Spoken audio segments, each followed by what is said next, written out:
Om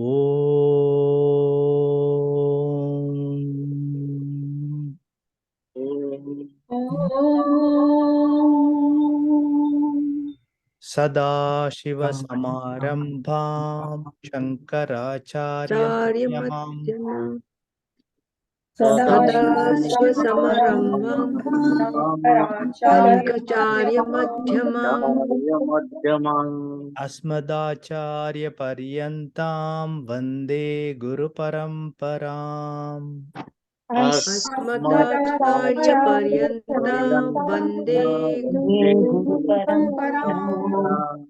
Om Sahana Bhavatu ॐ सहना भवतु Sahanau Bhunaktu सहनौ भुनक्तु Saha Viryam Karavavahai सह वीर्यं करवावहै Tejasvinavaditamastu ma vidvishavahai तेजस्विनावधीतमस्तु मा विद्विषावहै Om Shanti Shanti Shanti ॐ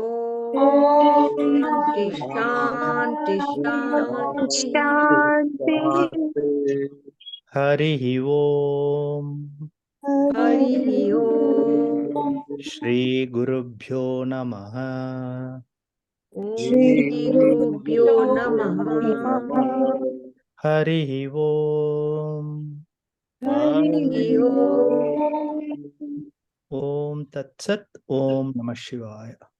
ॐ तत्सत् ॐ नमः शिवाय So for the first few classes I will lead and you can follow, then later on we can chant together.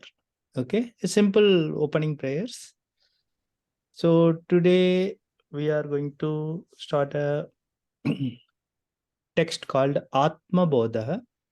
This is a batch 2. Batch 1 was conducted by Acharya Raviji.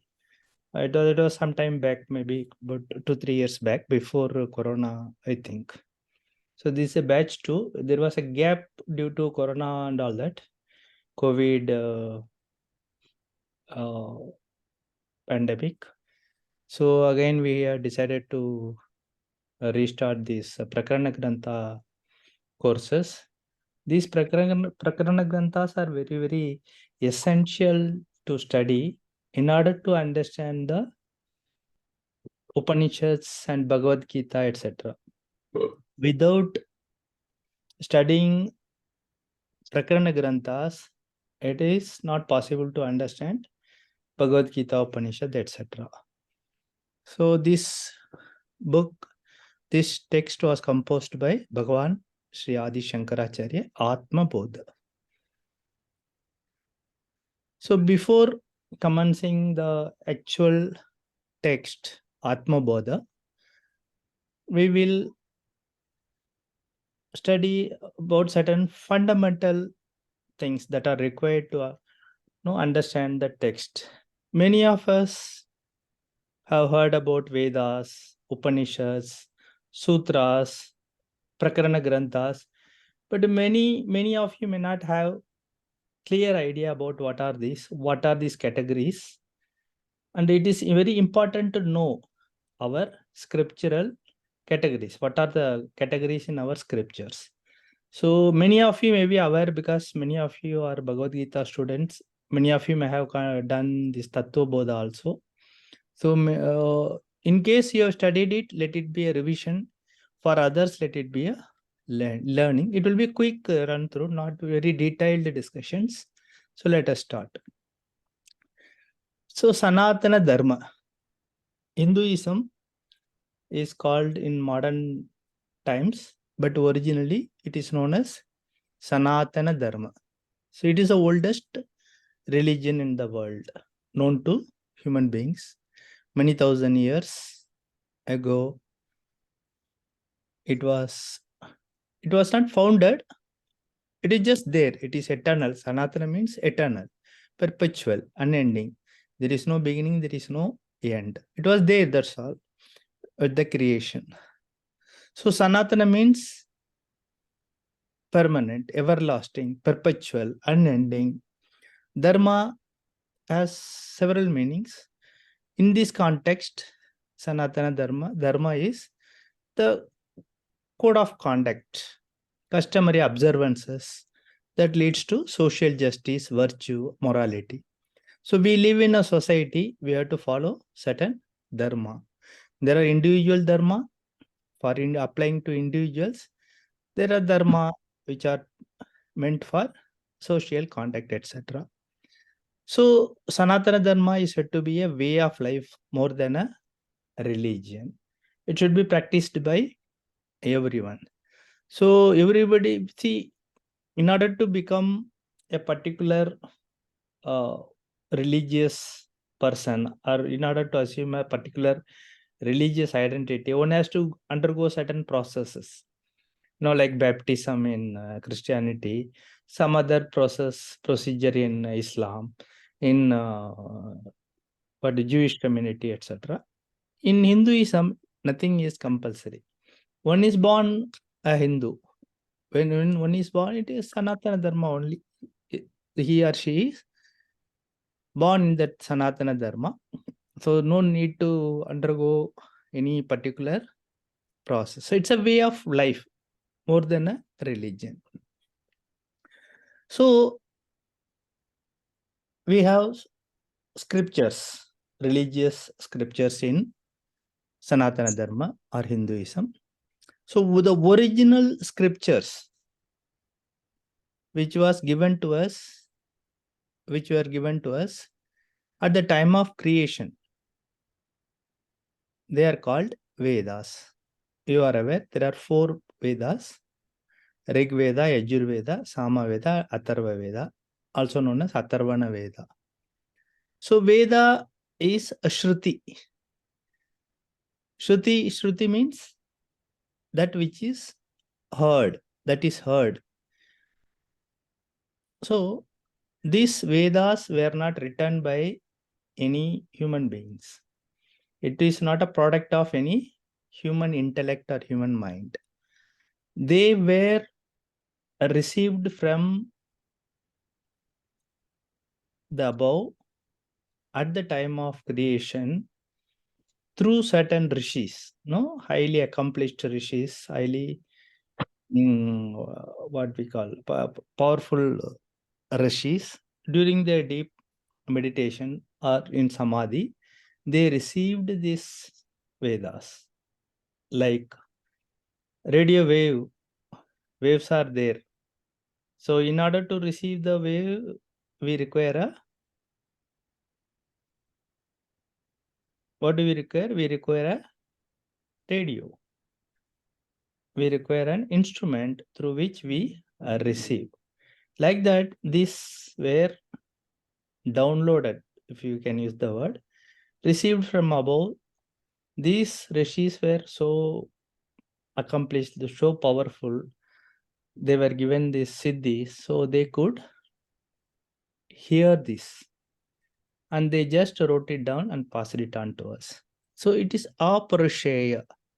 No human intellect is involved. No human mind wrote it. Okay. So these are divine teachings received by rishis and passed on to us from generation to generation. That is Shruti. And second category is Smriti, scriptures. Smritis are written by great rishis and acharyas. Bhagavad Gita is one example, which is part of Mahabharata. Mahabharata is considered to be the 5th Veda because it teaches us the teachings of Veda only through a story form. Okay. So Bhagavad Gita is one of the major smritis. So smriti literally means that is remembered, which is remembered. So this is all written by rishis and acharyas, I told you. So human mind is involved. Human mind, human intellect is involved. So these Smritis are used for what purpose? What is the purpose? They are used to explain the Shruti.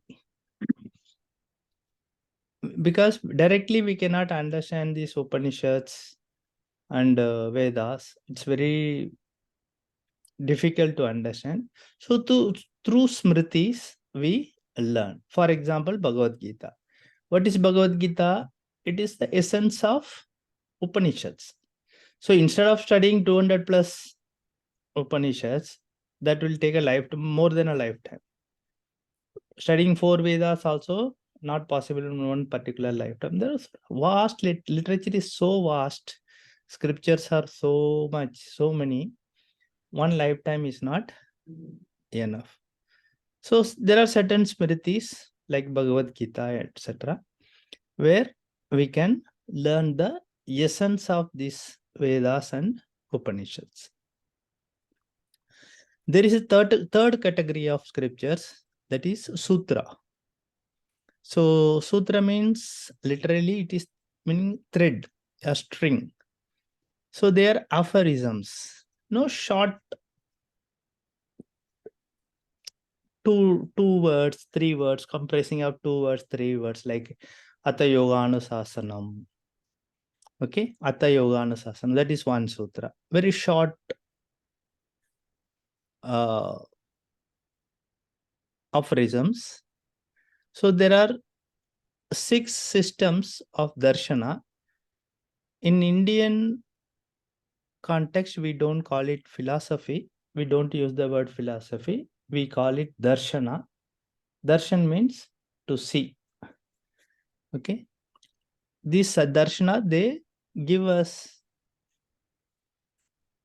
views, opinions, direction of the contents of Veda. There are major 6 darshanas are there. So many of you may be aware. That is Nyaya Darshana, written by Gautam Rishi. Vaisheshika Darshana, written by Kanad Rishi. Sankhya Darshana, written by Kapila Muni. Yoga Darshana, famous, very famous one, Patanjali Maharishi. Mimamsa Darshana, Jaimini Rishi. Purva Mimamsa it is called. Vedanta Darshana, Uttar Mimamsa or Vedanta Darshana. It is written by Ved Vyasa. Brahma Sutra is this Vedanta Darshana.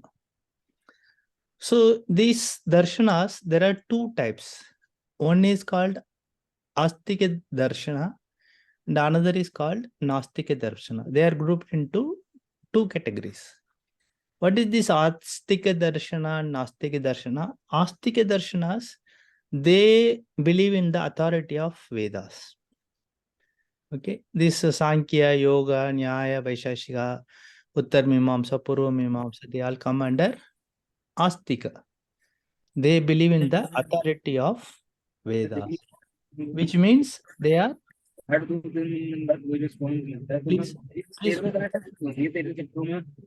mute yourself. तेरे को मैंने इसलिए काम थोड़ी बुलवाया था, एक आवाज पे काम बुलवाया, सारी चीजें अरेंज कर। मैं पागल था क्या उस वक्त? Who is that? Can you please mute yourself? मेरे को पापा रोज पूछते हैं भाई कि नहीं, मेरे पापा मेरे से रोज पूछते हैं आज कितने दिए उसने, इतने दिन के कितने क्या हो गए।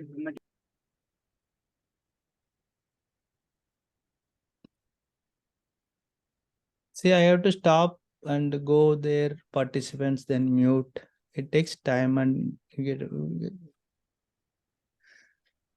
Okay. Please take care. Mute. Keep yourself muted. So these are based on Vedas. Since they accept the authority of Vedas, they are called Astika Darshana. And there are unorthodox Nastika Darshanas. There are certain examples: Charvaka, Jainism, Buddhism, Sikhism, etc. They don't accept the authority of Vedas. They have branched out from Hinduism, Sanatana Dharma, and they have formed their own darshanas. So these are not based on Vedas. Any doubt so far? Yeah. No, Acharya ji. Just one question. Yes, please. Nandagopaji, actually, I heard like Sankhya Yoga, they don't follow the Vedic system because they believe in multiple Purusha, multiple No, Purusha. no, no, So, no, no, no, no. They are all based on Vedas only. It is interpretation. How okay. they have interpreted. For example, Uttar Mimamsa interpreted Veda as a Advaita Vedanta. Mhm. Okay, Advaita. Okay. There is no duality. If you see here, na Advaita, Visishta Advaita, Dvaita, these are all based on Vedas only. Different types of interpretation. How do you interpret? They are based on Vedas only. But Sankhya, they have duality, right? Duality is there, but it is an interpretation from Veda only. Okay. Okay. Okay. Thank you. This Shankaracharya and others, they formed this Advaita school. They said there is no duality. But Sankhya and Yoga, they say there is duality. It is how we interpret. Okay. These rishis interpreted in that way. They accepted dualism. Others, Uttar Mimamsa, they don't accept dualism. Okay. But everything is based on Vedas only. Absolutely. Okay. Thank you. They are Astika. Okay. Thank you. I also have a question, Guruji. Yes. Is there any overlap of thought between the Astikas and the Nastikas, since they all come from parent Hindu Yes, heritage? yes. There are certain similarities. Buddhism and this thing. There are certain similarities also, but lot of contradictions. There are certain things which have to be accepted universally. So that maybe in advanced study we will come across. In Patanjali Yoga Sutra, if you study sometimes, there is a very great comparisons, a lot of comparison between Buddhism and our yoga. So they compare and study how they dismiss, then they apply logic and they dismiss their ideas, their concepts. So very logically, the scriptures are composed. So we don't have to accept anything blindly. Scriptures say don't accept anything blindly. Have faith, but apply your mind. Ask questions. Brahma Sutra and all that are nothing but this logic only. Nyaya. They question, they argue, they debate, then they dismiss the idea. Very logically. We don't have to accept anything blindly.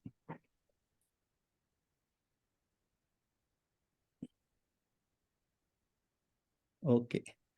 Then the fourth category is called Prakarana Granthas. These are basically introductory texts. So these Prakarana Granthas, they give us the meaning of the technical terms used in these Vedas, Upanishads, etc. For example, if you have to study physics, let us say, for example, we should know what is mass, what is velocity, isn't it? If you do not know what is the meaning of the word mass or the word velocity, we will not understand anything.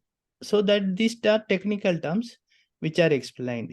Similarly, in our scriptures, there are a lot of technical words, no, which will not make sense to us. These Prakarana Granthas are meant for that only. They explain the meaning of that words. So now the basic introductory text is Tattva Bodha, so which is conducted twice in a year at least in our Vedanta Amritam. So that is one of the reasons we insist that you first complete Tattva Bodha before commencing any other text like little advanced Prakarana Grantha like Atma Bodha, Bhagavad Gita, Upanishads, etc. For studying Upanishad, we need to complete Bhagavad Gita first. For studying Bhagavad Gita, we need to complete Tattva Bodha first. And scriptures like these Prakarana Granthas like Atma Bodha, Viveka Chudamani, they are little advanced and they help us in understanding Upanishads and Bhagavad Gita much better. So knowledge is available in two types of records. So the knowledge of the supreme reality, the absolute reality, or Brahman, what we call, or Atman, that supreme reality, that consciousness, Chaitanyam, that is explained in the Shastras. So these Shastras, they give the explanation of the supreme reality. And Prakarana Granthas are books that explain the technical terms and terminologies used in Shastra. That is the basic difference. So Prakarana Grantha also, there are two types of Prakarana Grantha. As I told you, introductory Prakarana Granthas like Tattva Bodha, Atma Bodha. These are studied before studying Upanishads. Even Viveka Chudamani, which is very huge, consisting of 550 plus verses, it is also considered as an introductory Prakarana Grantha, introductory text. So Atma Bodha falls under this category. Will you please mute yourself? I don't know why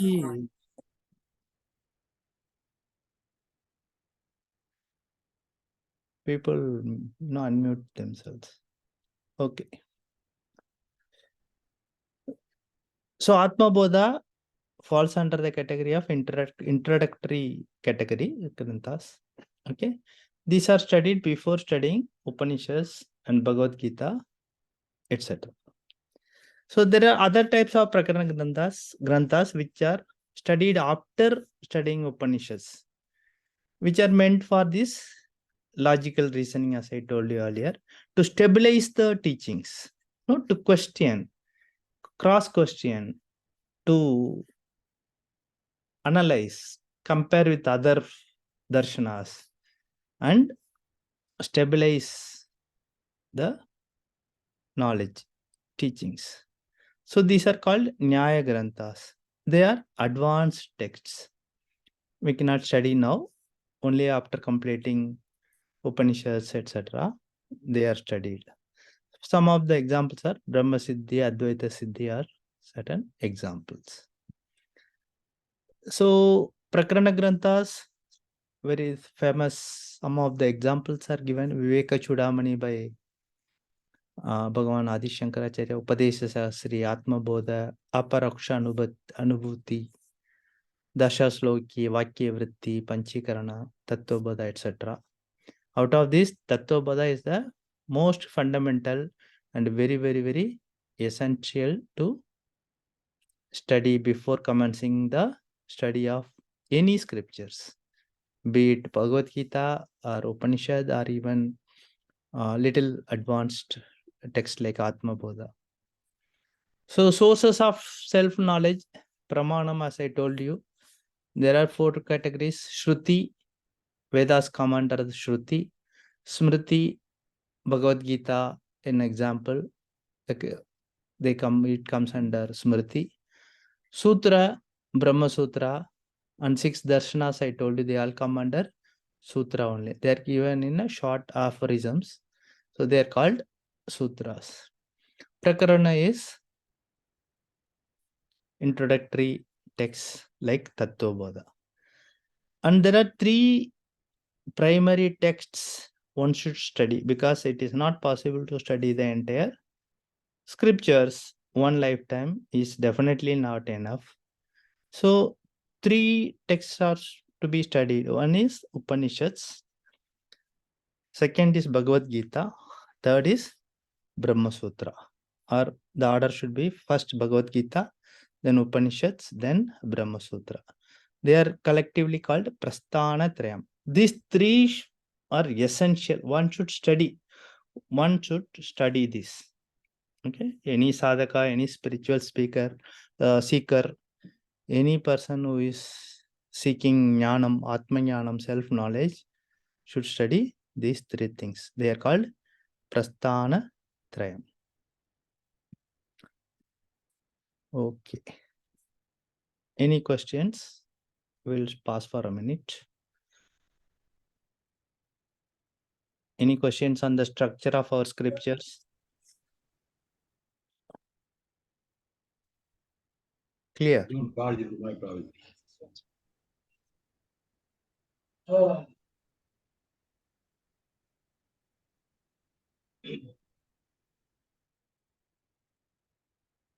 Okay. Since there is no reply, I assume that everybody has understood because all of you are muted. Okay. Understood, Acharya ji. There are no questions. Thank you. Okay. Good. Okay. Then many of you are Bhagavad Gita students. So we have studied about Purushartha. Okay. The Purushartha, human goals. What are they? Artha, Kama, Moksha. Dharma, Moksha. Artha, Kama, Dharma, Moksha. So there are two paths, two dharmas that are followed worldwide. One is Pravritti Dharma, that is greed of worldliness. Okay. So Karma Kanda comes under this, performing rituals, puja, arti, doing havan, yajna, etc., etc. Seeking prosperity, material prosperity, wealth, and heaven after death. This is most commonly followed dharma worldwide. Everyone wants to be happy, everyone wants to be rich, everybody wants to be disease free, and everybody wants to go to heaven after death because they want to enjoy after death also. So these are religious, there are certain rituals which are followed worldwide for getting this material or worldly happiness. And they are capable of giving happiness if certain procedures are followed. Okay. And they are capable of conferring happiness. So what is the ultimate aim? Enjoy life in this earth also, and after death, go to heaven and enjoy there also. So how this is done? By worshipping gods, devtas, great saints, practicing charity, giving charity, compassion, good deeds, good karma, so that punyam is accumulated and heaven is rewarded. So this is most commonly followed dharma throughout the world. Under this, which are the things come under this? Purushartha, Artha, Kama, and Dharma. They all come under Pravritti Dharma. And second is Nivritti Dharma. This is creed of renunciation. So how it is viewed? So Nivritti Dharma says going to heaven by doing good deeds in the present life, charity, compassion, these are all okay. But again, this is temporary. One has to come back after exhausting the punyam from heaven. And again, one has to take birth and go through this samsara suffering. So that is not recommended because that does not ensure freedom from this punarapi jananam and punarapi maranam. This cycle of birth and deaths, there is no escape from that. So what Nivritti Dharma follows? Liberation, moksha, kaivalyam can be attained only through knowledge of the real self. Atma jnanam, self-knowledge. Unless you know who you are, Unless you realize who you are, there is no liberation at all. There is no moksha at all. Kevalam jnanat kaivalyam. Jnanat eva kaivalyam. Only through knowledge one can attain this moksha or kaivalyam. Very clear idea, very clear concept. There is no duality in that. There is no other way. Only pure knowledge, Atma Jnanam, self-knowledge, knowledge of Brahman or knowledge of Atman, that only will lead to moksha. So how one attains such knowledge, that superior, ultimate, absolute knowledge? So there are certain things: practicing vairagyam, non-attachment. Yoga, there are sadhanas explained. Everything is given. What is to be attained and how it is to be attained. Means how to reach the goal. That also they are all given to us. So getting knowledge, attaining knowledge only can remove this malam, remove this impurity. That is the veil, avidya, which is the root cause of our suffering and the root cause of the cycle of birth and death, samsara. Acharya, one quick question. Yes. Yeah, see, most of the texts we have, we know, like at least there are some documents on like what you can experience in heaven or hell or whatever it is. But when it comes to the liberation, our mind is not there. So what is exactly the experience there? I don't think there are any texts which is mentioning about what is the experience when you attain liberation. That nobody can explain, no words can explain. In fact, the Brahman cannot be explained by any words also. Okay. But we don't have any other means, isn't it? We don't have any other means. We have to reach through these words only given in the scriptures. And we have to use this anatma called mind, okay, to know the Atma. There is no other way. And it is possible. Even though it is not possible to explain what is Brahman because it is attributeless. There are no qualities. So words cannot describe it, eyes cannot see it, ears cannot hear it. So how do we explain something which is beyond, which is indriya agocharam, beyond our sense organs? But these are the way, means, only means we have. Scriptures we have and our own mind, intellect we have. Through this, we can attain by following certain practices, and it's absolutely possible because so many rishis they have done, so many acharyas they have attained liberation. In our own period, we see Ramakrishna Paramahams and Ramana Maharishi. They were in this, in front of us, they attained. It is possible, but only thing is, it cannot be explained. So all this, there are so many Upanishads, 200 plus Upanishads. What do they say? Ultimately, what is the teaching? Tattvamasi, Aham Brahmasmi. You are that. I am that Brahman. Okay, that is the teaching. But so many scriptures are there to explain that again and again and again and again and again to explain that. So it is explaining the unexplainable. No, which cannot be explained, they explain. And that is the only means we have. And it is possible to do that. Okay. Thank you. Okay. So knowledge of self, Atman or Brahman, okay, is realizing the identity with the ultimate superior reality called Purusha within oneself. It is called Purusha, it is called Brahman, it is called Atman, it is called Chaitanyam, absolute consciousness, the supreme truth, self, whatever it is, everything is same only. The realization can be achieved only through practice of yoga. Yoga means not that asanas only. There are several paths. We know that. Jnana yoga, karma yoga, bhakti yoga, etc., etc. We have so many things we have. But ultimately, like there are so many entrances to a temple.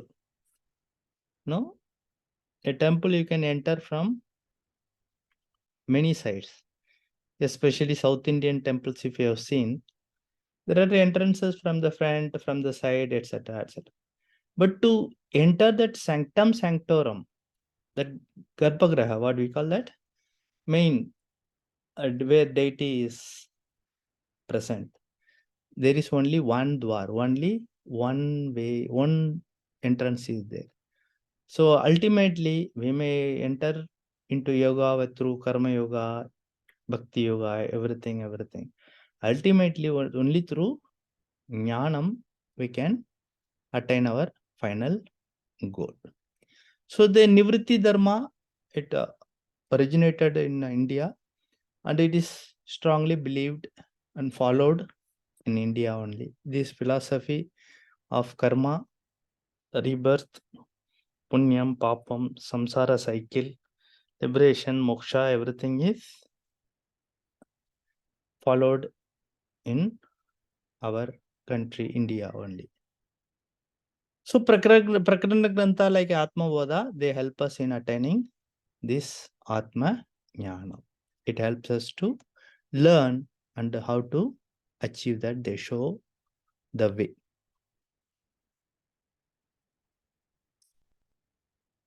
So as I told you earlier, there is a vast literature, scriptures in Sanatana Dharma. There are thousands, you can say. So one life is definitely not enough for us to study everything. Even if we dedicate 24 hours, renunciate everything, renounce everything, and study also, then also it is not possible, because it is said that to study one Veda completely, it takes about 12 years. So 4 Vedas themselves will take about 48 years. So it is practically not possible. So what we do, our sages, rishis, great rishis, acharyas have shown us the way that you pick up essential texts like Prasthana Trayam. I told you, Bhagavad Gita, Upanishad, and Brahma Sutra. These three we study, and they are enough. They are adequate to understand the whole teaching. The entire literature we need not study if these are the three main things. For example, Upanishads. Upanishads, as I told you, there are more than 200 Upanishads. So teachings are the same, but it is not possible to study all the 200 plus Upanishads. So what do? We take 10 primary Upanishads. They are called primary Upanishads because Bhagavan Adi Shankaracharya wrote commentaries on that. So since he was a great scholar, sage, great rishi, so it is believed that by studying 10 Upanishads, we study the entire Vedas and Upanishads. They are enough. But to study these 10 Upanishads will take years. Even Bhagavad Gita takes about 3 to 4 years. If you study every day, it will be less. But if you every week we study, like in our Vedanta Amritam and all that, every week we conduct classes. So it takes up to 4 years. So 4 years for Bhagavad Gita, then another 5-6 years for Upanishads, then Brahma Sutra. So it's a 10 to 15 years of study. So it is very intimidating to think that 15 years of one's life. But just imagine, in order to get a degree, college degree, we study for 3 to 4 years, a junior degree. Then master's degree, we study another 6 years, 2 years. So 6 years are spent for studying to get a worldly degree. And here we are talking about what? Atma Jnana, which leads to the liberation, moksha, from the problem of the samsara cycle itself. So 15 years in that context is not very high. So this our scriptures, any scripture in Sanatana Dharma, 6 main topics are discussed. And what are they? We'll see. First topic is, who am I? मैं कौन हूँ? The nature of individual, the human being. Sometime or other, we come across to this question, who am I? Why I was born? What is the purpose of my life?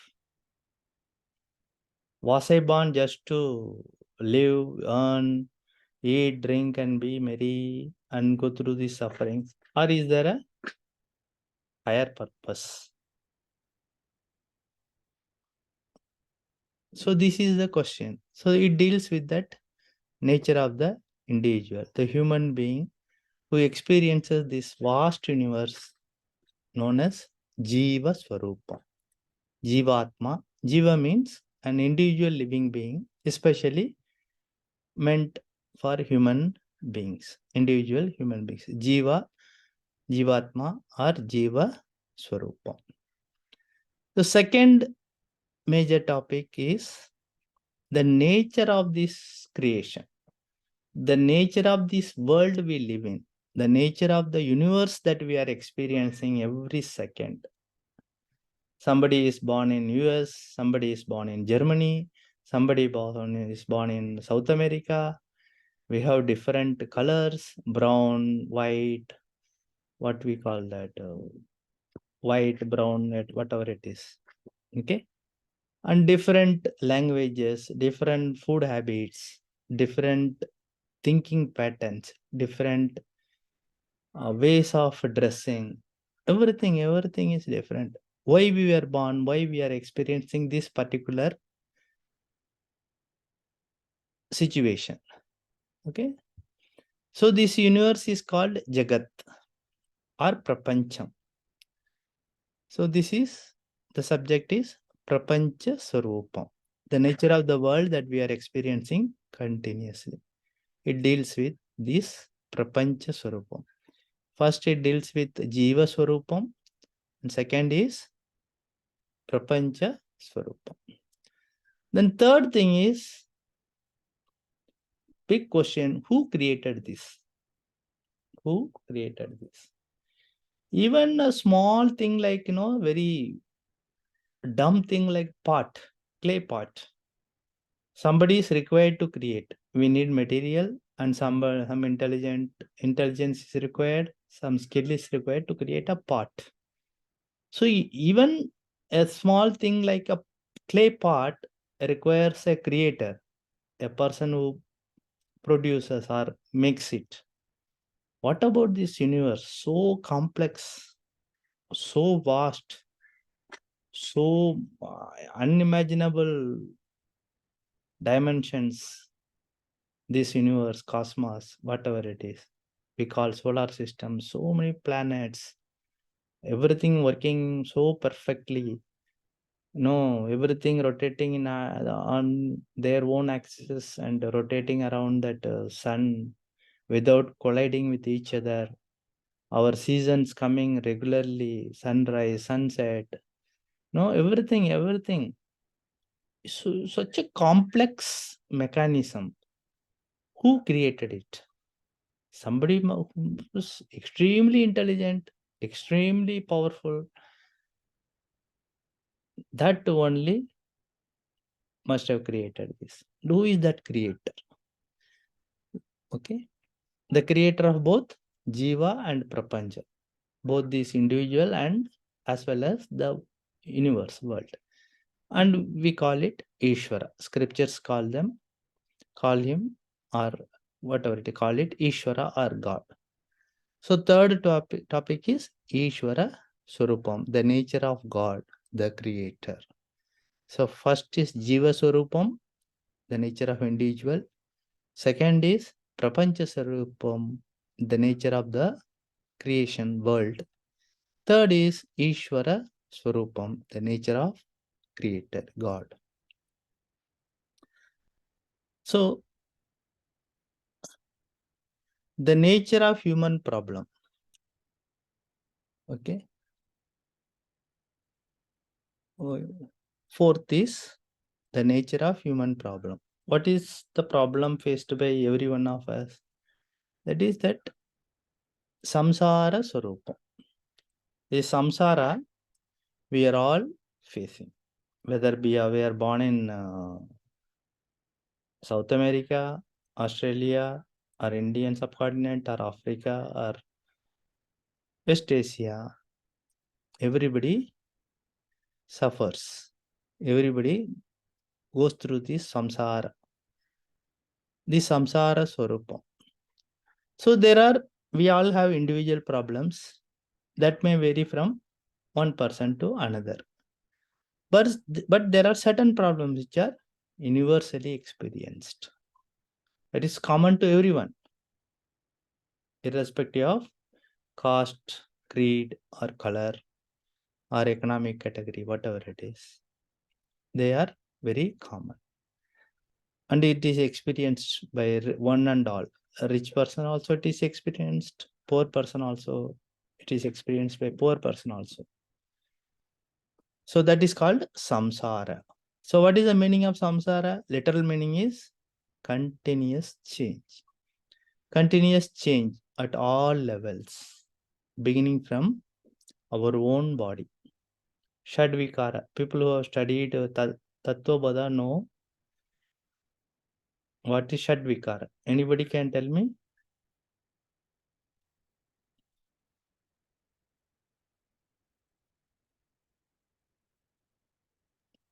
No?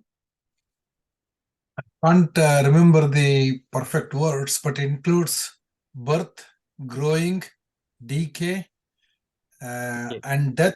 Good. And Yes. First we are conceived in the womb of the mother, of our mother. Okay. Then we are born in this world. Then we grow. Then there is some stability for some years, 20 to 40. There is no growth or decay. Then afterwards, slowly decay starts. And finally, death happens. So everything is changing continuously. Okay. Starting with our own body. This continuous change because of which we experience several favorable and unfavorable situations in life. Okay. Life is not same. Life is not same. We cannot continuously experience happiness, and similarly we cannot continuously experience unhappiness or sorrow also. It changes. It keeps on changing. It is a mixture. Everyone goes through it. The conditions may be different, the degrees may be different, but everyone goes through it. It is not that the billionaire is not going through some samsara problem. We just do not know. Okay, everybody undergoes this samsara problem. So first major problem is the fear that we have. We have fear of death. We have fear of losing our money. We have fear of thinking that we may not have enough, I may not have enough savings for my retirement. The fear about own body, I may become incapacitated. I may be affected with some disease. My old age, arthritis, I will not be able to walk. What if my husband dies or my wife dies before me? Okay. What my children, they leave me. What I will do, I will be alone. Fear of uncertainty, fear of the future that everybody has. It may be about money, it may be about relationship, it may be about positions, it may be about health. We do not know, but there is a fear. And this is one of the fundamental problem of samsara, which everyone experience. Somebody may accept or somebody may not accept, but everybody has this fear. That is the reason we seek security. That is the reason we accumulate money. That is the reason we keep so much bank balance. That is why we keep two houses, one for rent and one for staying. No, we make our children worthy of earning so that they will support us. So many things are there. Insecurity, we seek security through all these measures, money, relationship, etc., etc. So there's a fear of what will happen is a constant factor throughout our life. From childhood, it starts. What if I fail in the exam? What if I don't get a good job? What if I don't perform well? What if I lose my job? So many things. What if I don't get married? Or if I get married, if I don't get a good husband or wife? What if I get a good children or bad children? So many things, they create fear in the mind. So fear of losing the youth. The hair turns gray. Immediately we rush to bathroom and not dye it and make it black. We try, not everybody, but majority of us. So there is fear of losing the youth. No, I am becoming old. My once beautiful skin started wrinkling. No, everything is changing. I look very old. So we try to hide. Some people take that injection and all that, Botox and all that, what they call. Then fear of losing the job, fear of losing the possession, whatever I have earned, what if I lose that? Then fear of this insecurity, even insecurity at every stage of life, whether it is material, wealth, or relationship, or position, or power, whatever it is, there is an insecurity. And that is a form of expression only, a samsara, fear. So this fear, bhayam, leads to shoka, grief. Okay, this we have studied in the first chapter of Bhagavad Gita also. Raga, attachment, leads to shoka, sorrow, and so shoka, sorrow, leads to delusion, which Arjuna faced in the beginning. So this fear and grief, bhayam and shoka, they cause mental disturbances and ultimately sufferings. We spend sleepless nights worrying about the future. Okay.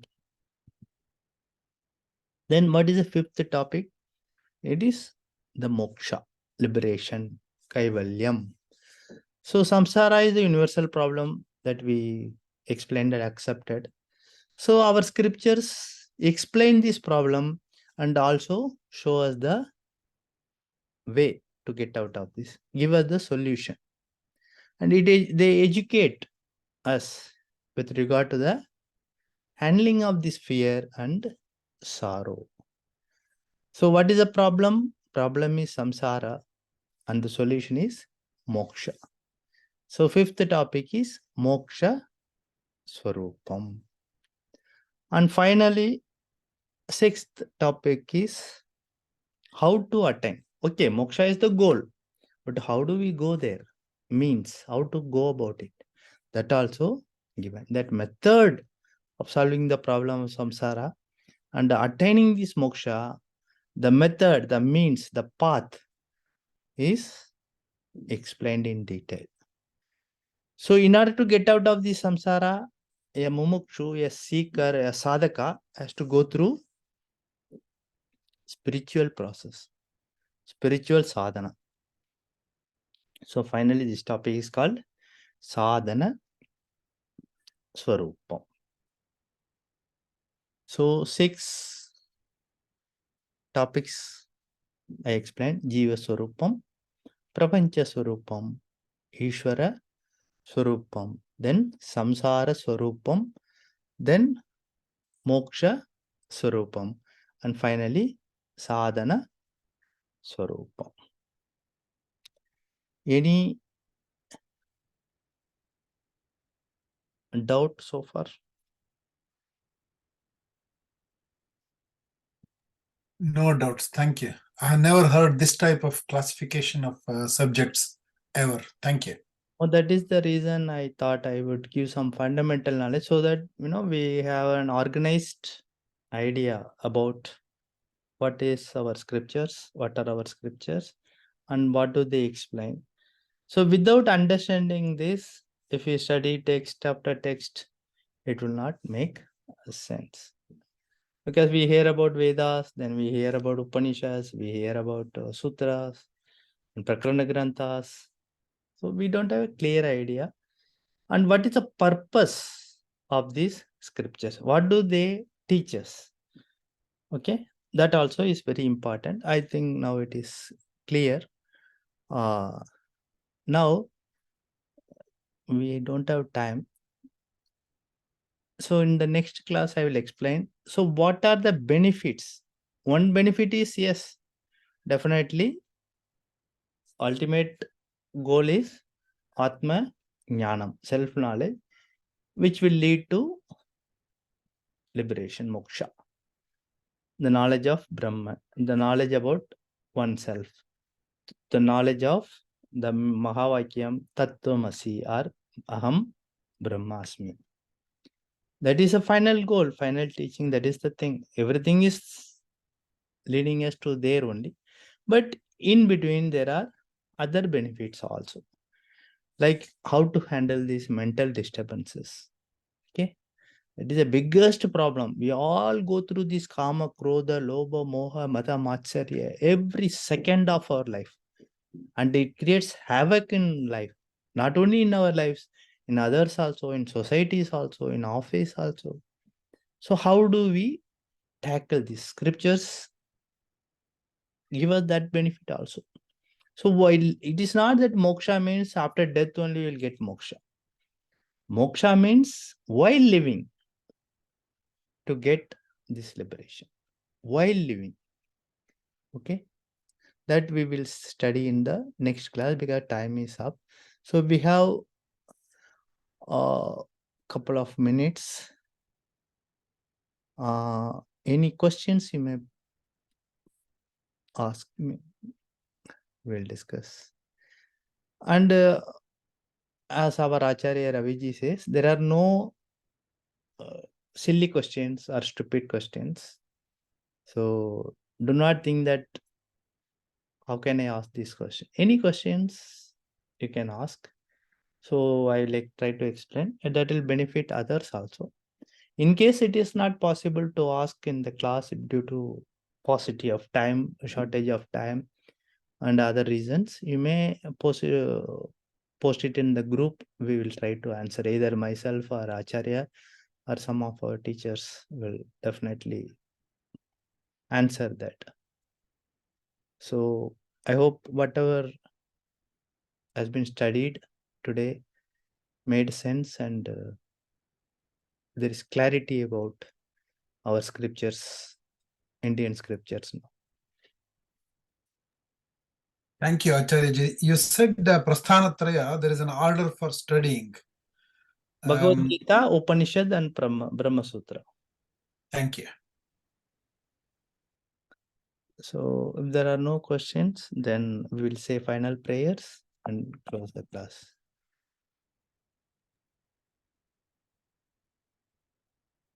Okay. So I think we can chant together.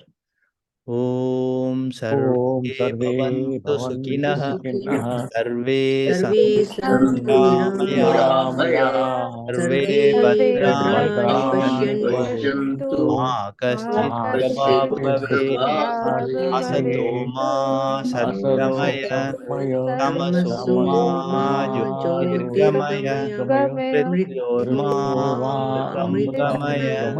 Om Namah Purnamidam Purnat Mudachyate Purnasya Purnamadaya Purnamevavashishte.